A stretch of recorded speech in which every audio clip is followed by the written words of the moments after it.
তোমরা কি কখনো চা মোমো খেয়েছো? আমি খেয়েছি। দোকানটার নাম দীপালির রান্নাঘর। ওই 6 থেকে 7 রকমের আইটেম পাওয়া যায়।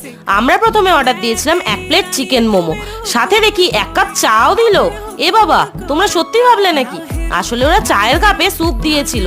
মোমোটার দাম নিয়েছিল 50 টাকায় 6 পিস ছিল। ভেতরের পুরটায় অনেকটাই চিকেন ছিল, কিন্তু একটু বেশি মশলাদার। মোমোর সাথে ছিল একটা ঝাল চাটনি। আর যদি বলো টেস্টের দিক থেকে, তাহলে বলি ভেতরের পুরের টেস্টটা ভালোই ছিল, তবে কোটিংটা একটু মোটা লেগেছে। আর এই চাটা মানে স্যুপটা এতই ঝাল ছিল যে রীতিমতো ঘাম ঝরছিল, জিভটা জাস্ট জ্বলে যাচ্ছিল। এরপরেই নিয়েছিলাম আচারি চিকেন পকোড়া, 20 টাকায় 4 পিস। এটা আসলে পকোড়াটাকে জাস্ট একটা টক ঝাল মিষ্টি সসে টস করা থাকে। আর এটা খেতে কিন্তু এক কথায় দারুণ ছিল।